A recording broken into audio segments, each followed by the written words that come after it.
বাংলাদেশ প্রাণী সম্পদ অধিদপ্তর ঢাকার আগারগাঁয়ে আয়োজন করে চলেছে প্রাণী সম্পদ অধিদপ্তরের একটি মেলা।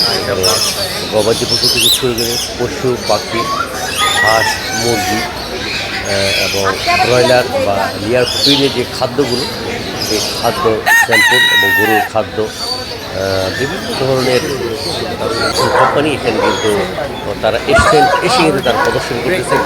বিভিন্ন ধরনের কুকুর, বিড়াল অথবা যে কোনো ধরনের প্রাণী সম্পদের বাংলাদেশ এসেটগুলো আছে, তারা প্রত্যেকেই কিন্তু এখানে এসে প্রদর্শন করছেন এবং বিক্রয়ের জন্য অনেক প্রদর্শন রেখেছেন। ভবিষ্যতে যাদের প্রয়োজন এখান থেকে নাম সংগ্রহ করে সেখান থেকে কিন্তু তারা পরবর্তী সময় তারা ক্রয় করতে পারে। তো এখানে তিন দিন ব্যাপী এই আজকে শেষ দিন, শুক্রবার।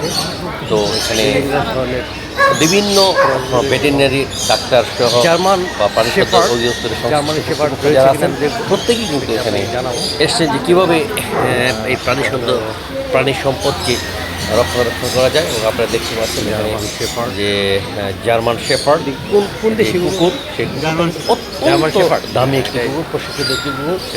এই কুকুরের কিন্তু আসলে প্রায় 5 থেকে 7 লক্ষ টাকা হতে পারে। দাম কত? তাকে জিজ্ঞেস দাম কত? বাচ্চার দাম কত? জি, এটা প্রায় 7 লক্ষ টাকা এই কুকুরের দাম। এগুলোর দাম 7 লক্ষ টাকা। 1-2 লাখ হবে নাকি বেশি? জার্মান শেফার্ড প্রশিক্ষিত একটি টাকা, এটা কিন্তু অবিশ্বাস্য মনে হলেও এটাই সত্য, এটাই বাস্তব। এখানে আপনারা দেখতে পাবেন বিভিন্ন ধরনের কুকুর নিয়ে আসছে, বিভিন্ন জাতের কুকুর এবং হাঁস, মুরগি, গরু, ছাগল থেকে শুরু করে ঘোড়া, ভেড়া, গড়াল, দুম্বা, বিভিন্ন প্রাণী কিন্তু এখানে তারা নিয়ে এসছেন প্রদর্শন করার জন্য। এবং মানুষ কিন্তু সেখান থেকে ভালো লাভ করতে এবং পাখির ঐতিহ্যের যে দেখতে পেলেন যে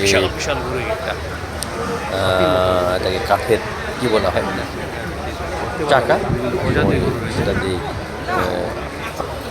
এই করা হতো, মালামাল আলাদা করা হতো। এখানে জুলাই যোদ্ধাদের একটা প্যাভিলিয়ন করা হয়েছে, যারা জুলাই নিহত হয়েছেন তাদের জন্য একটা চত্বর করা হয়েছে। এখানে বিভিন্ন কোম্পানি, ওষুধ কোম্পানি, ভেটেরিনারির জন্য পশু পাখি